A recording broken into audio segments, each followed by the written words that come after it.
Hey guys, it's Average, welcome back to the channel, and we're here at Angel's Lookout in the OV-10 Bronco. Yeah, this is a freeware model released by Avibaba on Flight Simulator. I'll link you this in the description.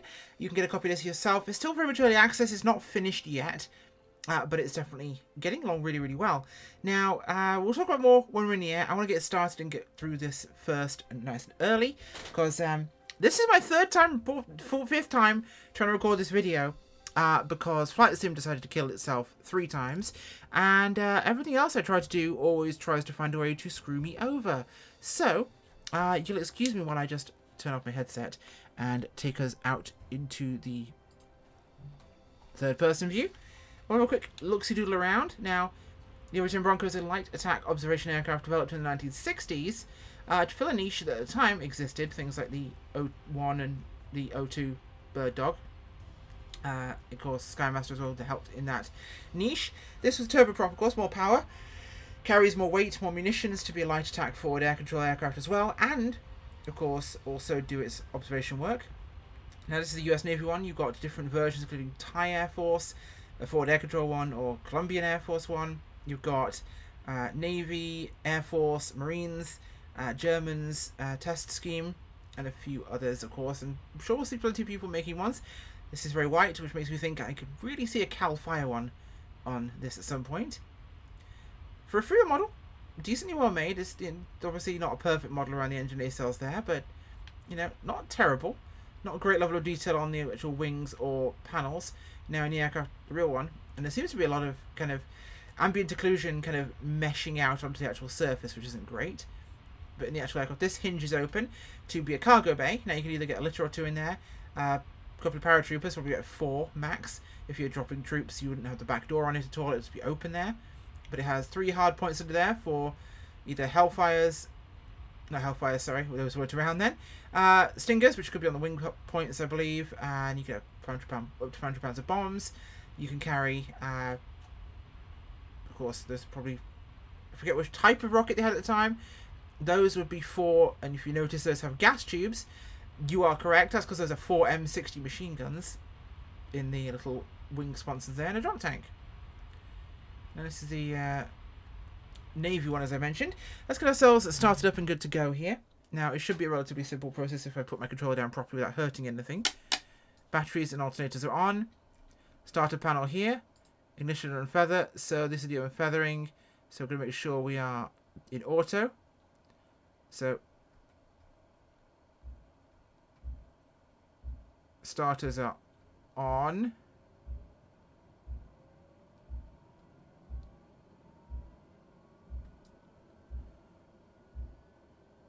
There's a roll up. I shouldn't start them both together, but I'm in a hurry. We're busy. Now this is the original 60-star cockpit, including, rather nicely, some frequencies and details for various Vietnam era VORs and NDBs, and they're probably the modern ones, to be fair. And these are most likely actual modern frequencies from Flight Sim. So if you want to use some of those around the area, you can. Let's give this fuel, and we should get the starters going. Woof, there she goes. So make sure this is set properly. Of course, in terms of function, not everything does work yet. Like I said, it's early access. We'll talk more about that in the aircraft. You can open the doors here. And this is the pilot doors, not the co-pilot doors. Those can be opened separately from behind me. No change in the tone yet, but it is something that's planned. We'll talk about the features that are listed as planned but not available yet in the aircraft once we get to that. But of course, various systems down here. We have our interior lighting. We have our transponder, very important. Set ourselves to VFR. Other radio audio systems. We've got our NDB there in ADF. Oxygen system. Exterior lighting is down here. Fuel does work, including showing the gauge difference between the interior and exterior tank. Engine starters and feathering, of course. Down here. Again, most of these don't actually function yet, but I'm sure they will. We've got compass mode, we've got compass correction, we've got various other features, and doodads and wiblets. We like wiblets. Let's take the parking brake off. Now, it taxis very fast. This is a noted bug in the aircraft so far. We'll get ourselves down to the end here. I don't want to be taken off this way because the mountain ahead of us. Now, we want to make sure we only rotate after 100 knots to ensure we have best chance of relighting an engine after a engine takeoff. Sorry, takeoff, engine out. So make sure we give it at least 100 knots. You can go off the ground a little bit sooner if you are feeling spicy, but that is definitely asking a lot. Like I said, we'll talk about the aircraft itself once we get in the air and talk about what the Bronco actually is and does and where it came from. Freeware, it's not bad. I've seen worse payware, to be honest, and there's a lot of decent freeware that comes out in the flight sim world.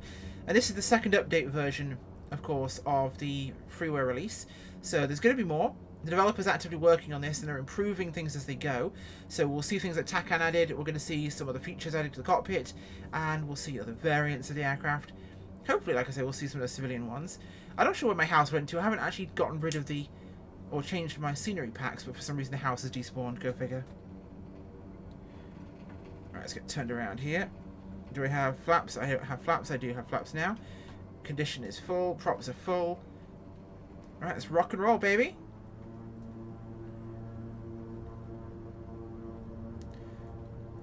D-rated takeoff here, pulling back a little bit. 50 knots. Let's get 100 at least.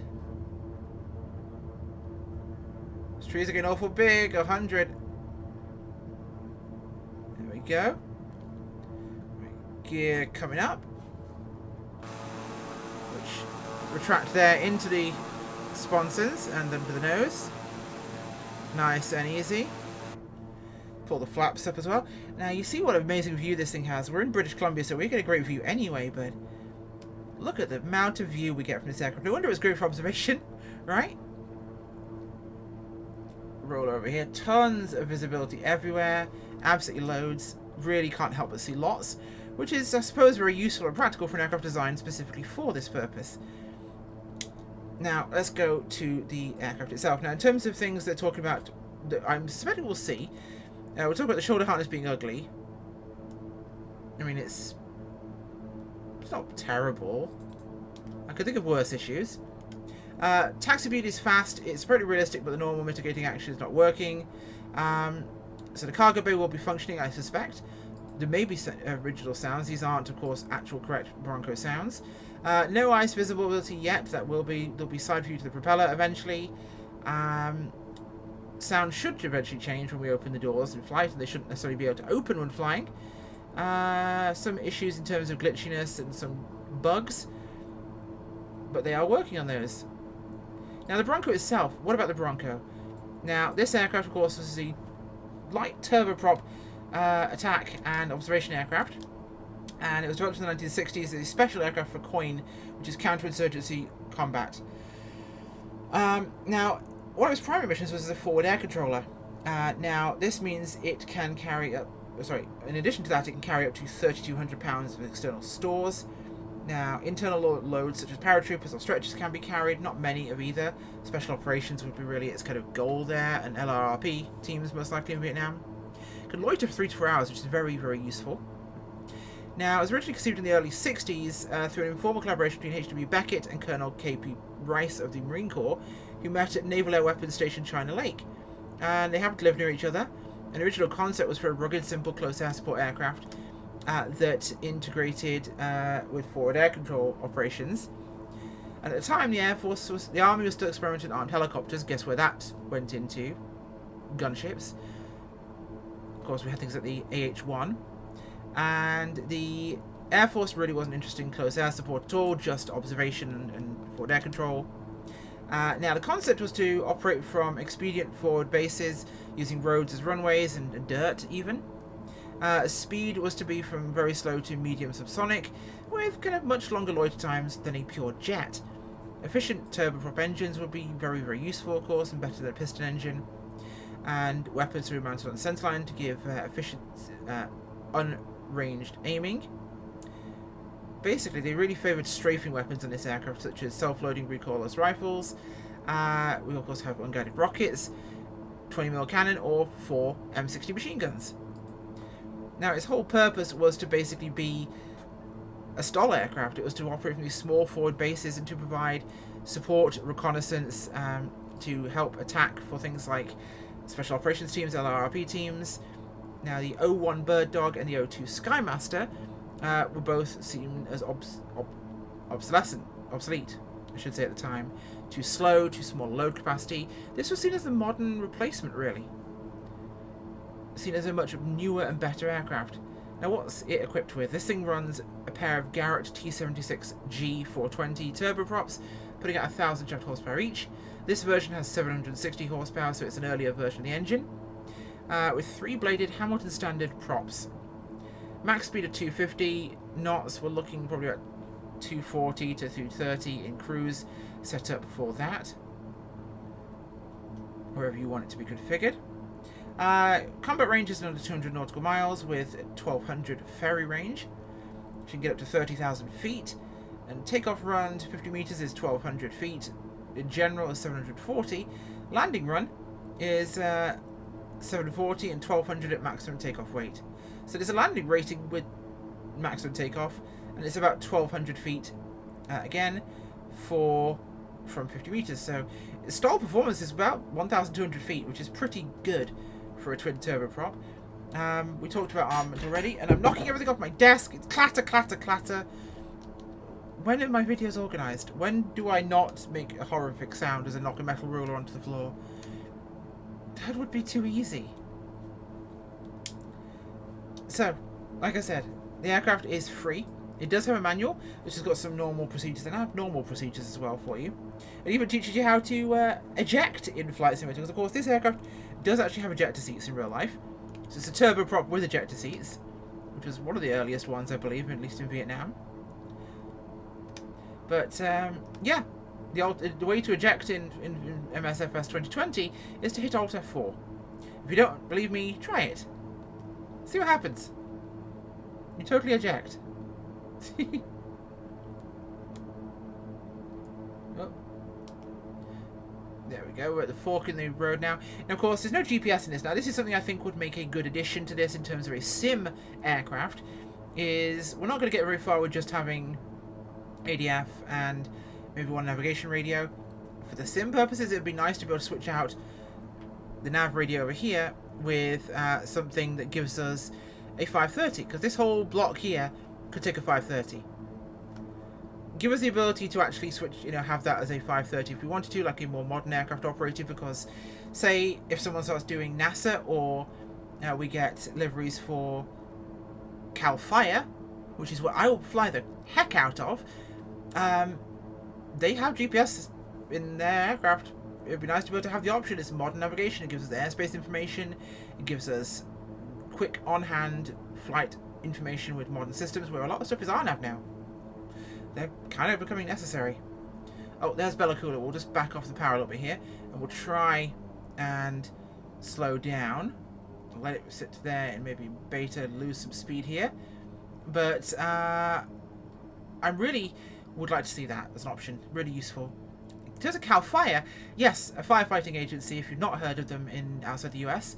Cal Fire flies aerial firefighting missions in the California area, and air tankers, air attack. Now, aircraft like this and the Skymasters act as forward air control again, but in this case it's things like the Air Boss and the Fire Boss. Those guys will basically control the stack of aircraft. The way you'll do it is you'll rack up a vertical set of racetracks of firefighting aircraft that will circle here and will lose enough speed. You'll rack up your circle of, or stack I should say, of firefighting aircraft. They'll be doing their runs. The bottom one will go in and do their run on the fire. Then you'll drop the next aircraft down from its racetrack to do its run. Then you'll drop another aircraft down. Aircraft will go off back to base, refill with retardant or water. They will then join at the top of that stack, and you'll have this descending stack above the fire that the fire boss will control, which would be aircraft like this, and King Airs and other aircraft of similar nature. But they do have a very useful purpose. In fact, you will actually see similar aircraft being used, like the AH-1 in a civilian variant is used by Cal Fire as well. So there we are. So bring speed back here. Flaps are down. We'll just do a quick touch and go landing here before we head on to Helen's Fright. We're heading to a place called Helen's Fright, which must have been named after someone having a very horrible experience. but I'm down. Finding it should be a little interesting. I only have visual references to where it should be, so you'll forgive me if I get this one horribly wrong. So we're about 100 knots here. Speed is good.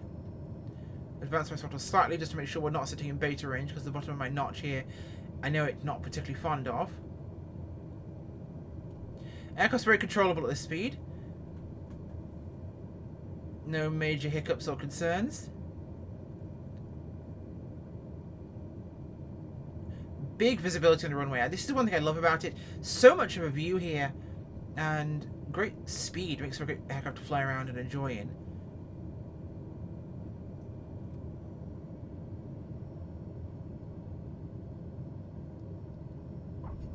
There we go. Greaser down there.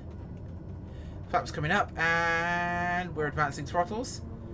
Picking speed up again. Where's Barry the Bear? Did we pass him already?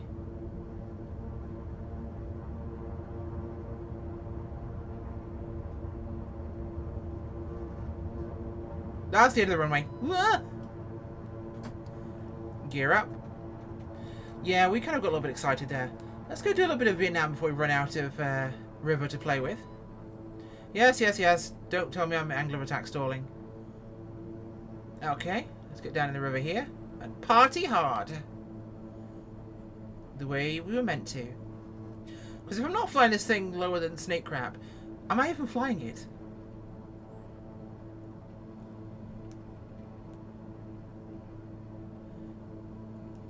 Yippee-ki-yay, Mother Ducker. There we go. It's a little pitch sensitive. I'll give it that. But I can accept a little pitch sensitivity. I'm running kind of lower throttle, so I'll give it some more beans here. She's not bad. I'm getting a little bit nervous because of the pitch sensitivity to keep her low enough. But she manages, just about.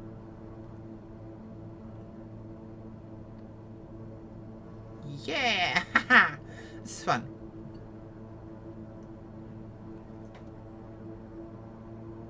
Pull out of this. And reposition my head tracking doodad to be more accepting and be looking to the left, which it apparently struggles with. There we go. Alright, let's get ourselves configured properly for cruise here, because we are mucking around more than we should.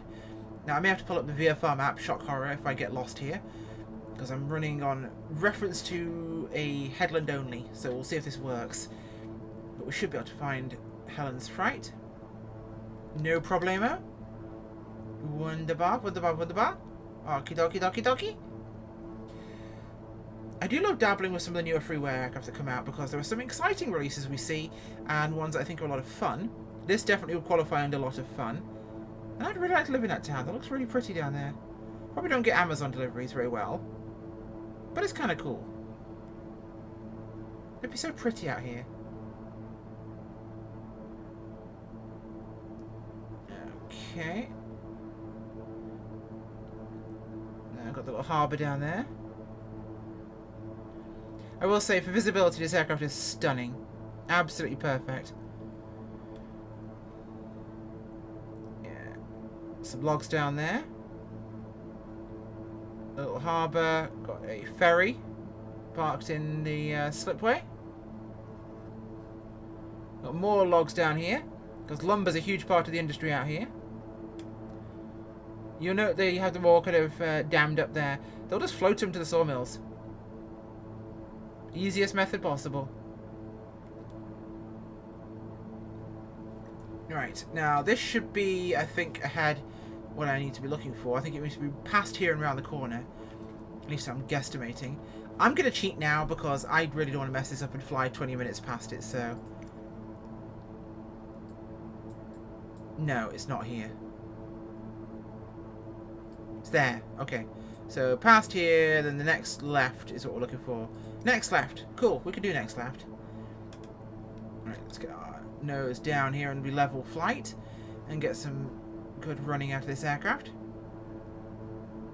Got a little bit of third person because people like a bit of third person.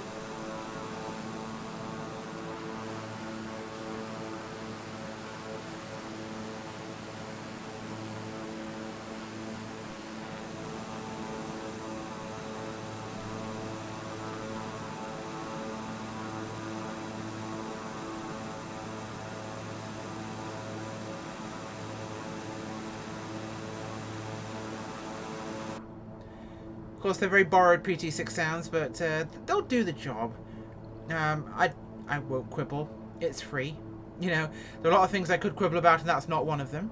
But at the same time, it will depend. I think if this developer keeps working on this aircraft, we'll see a really good little aircraft, a really enjoyable aircraft.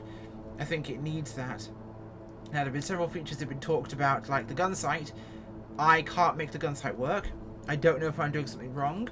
I read the manual, I've tried clicking everything I could find, but I see a lot of unclickable switches in places, and not everything is necessarily clear to me what does what, and apparently this shouldn't be able to do this in flight. Now, I will say it is technically possible to squidgy my butt back here. Hey, it's Captain Whiskers. Hi, buddy. Hi. How we doing? Having a good time here? We can fly from the rear observer seat, which is kind of cool. And the instruments, of course, all function there. So we could, if we wanted to, fly it back from back here. It isn't actually flown from back here, of course. Not like, you know, an Apache where you're flying rear seat as the pilot and forward seat's the gunner.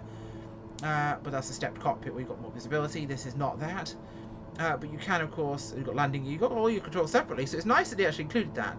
All the stuff's animated back here. Of course, you've got your co-pilot's doors there, which don't open quite as far as the pilot, because apart from that side, because, you know, propellers and things like that. But hey, buddy, how we doing, Captain Whiskers? Back to the front there. So looking for our next left, should be around this headland. Like I said, she's quite pitch sensitive, so it does make things a little bit interesting, but makes for a fun aircraft to fly. Now, we'll be landing basically right on the ballpark of what this thing really can handle. So, I'm going to be excited to see what we can really manage with this, because we've got 760 feet at Helen's Fright, which is Charlie Bravo Hotel Fox. I'll link that scenery as well, as I will also link Angel's Lookout for you, so there'll be 3 links in the description. So it's going to be interesting to see if we can make it in here. We're right on the list limit.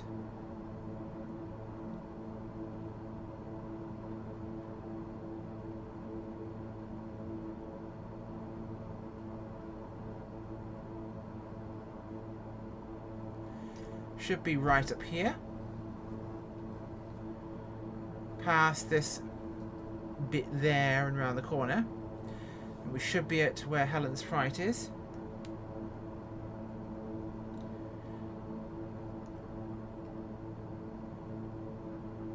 I love the coffee staining, by the way, on the frequency readout there.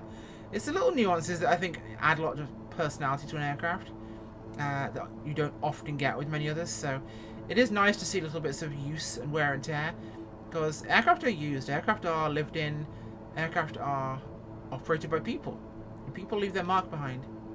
The windows are a tiny bit milky, but not bad. The scratches aren't really that oppressive, but they are noticeable in places. Under sunlight, it's not the end of the world, but it's definitely something.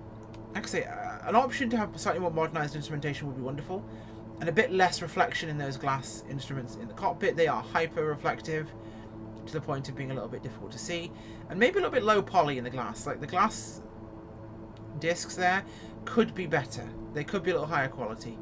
If you notice here, well, further back it was definitely looked a lot more angular than it was, but there needs to be a little bit of separation to the edges there, because it seems like it merges right into the exterior, which gives it a sharper appearance, I think, at a distance.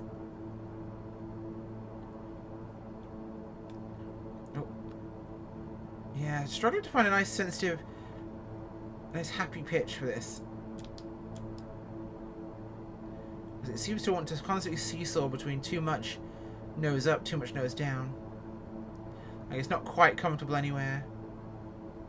Drop the nose a tad.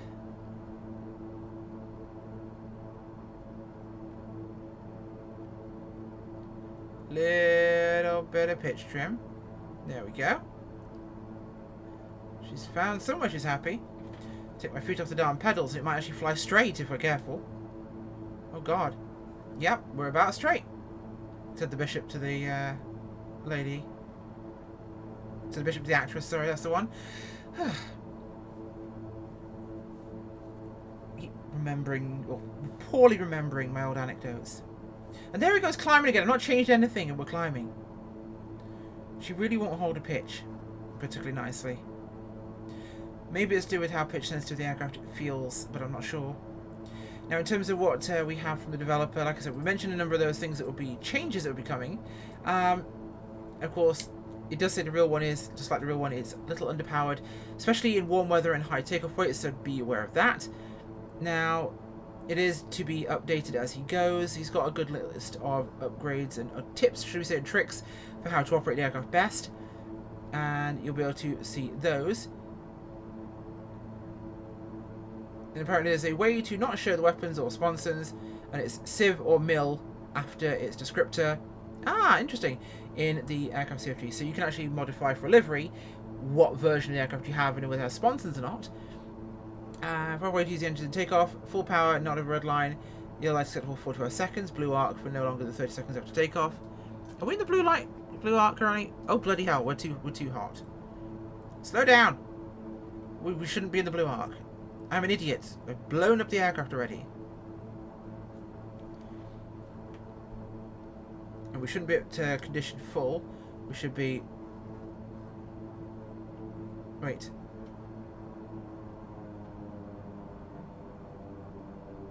There we go. That's props though, not condition. That's a weird one.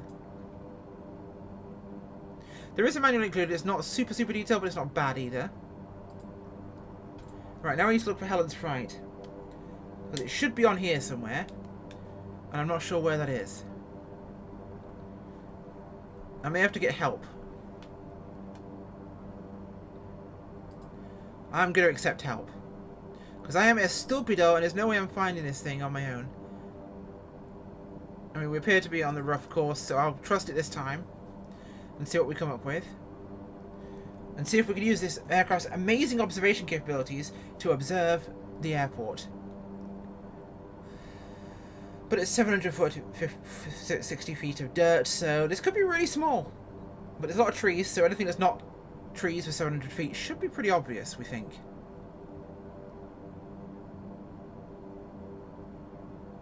Oh, there we go. Let us observe a runway, if we shall. Pull the power back here.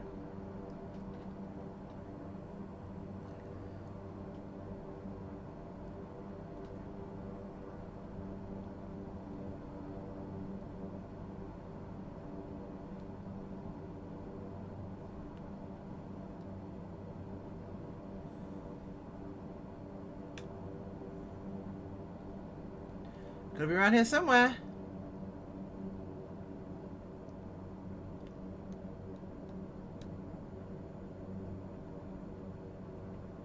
Where are you at?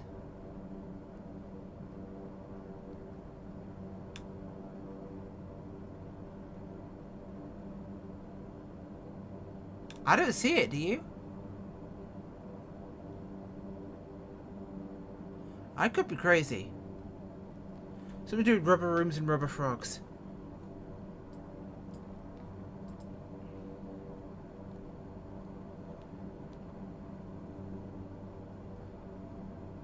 So apparently flying directly towards it now. Okay, we didn't look over here.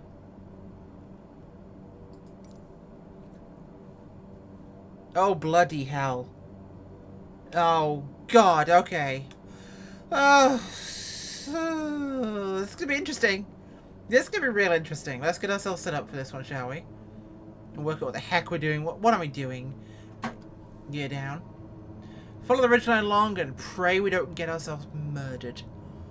Let's do it. What the heck? I'm an angel, this is what I do.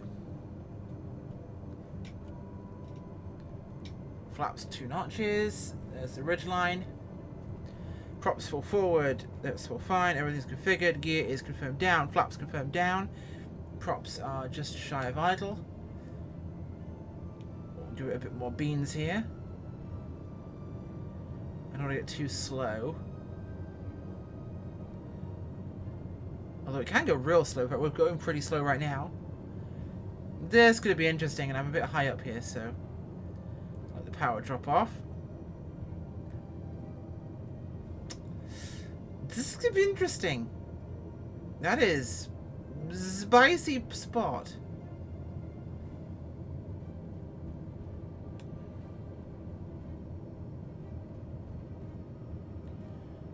Okay.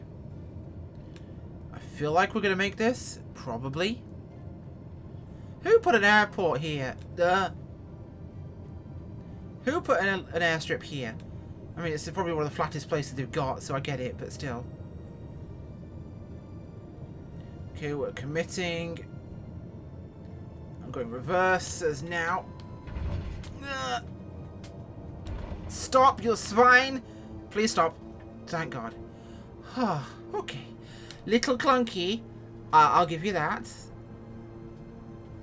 Oh dear. That's a shed. That's a shed. No shed. No shed. No, please don't sit on your tail. Could you make up your mind as to whether you're going forwards or backwards? Please. But you know what? I'm going to cut the fuel. You're misbehaving yourself on the ground way too much here. No! My condition levels were cut, by the way, when it went forwards like that. My condition levels are... My props are full back. Like... They were all the way back. My condition levels are back. My prop levels are back. My freaking throttles are at whatever I think is idle, but it's not idle. I don't trust this aeroplane.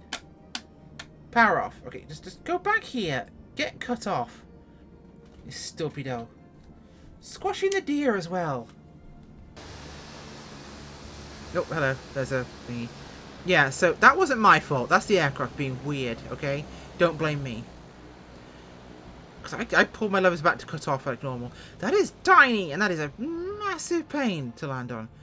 But in hindsight, I'd probably coming over the ridge there ahead of it and dropping this way, maybe. Because then I have got an actual exit plan if things go horribly wrong, which is peel out immediately left. And the house is there. That doesn't look like Helen. I'm pretty convinced that's not Helen. And that house looks... Maybe that's Helen. Hello, Helen. Are you Helen? Oh, God. Hi, Helen. You definitely look frightened. And on that bombshell, bye.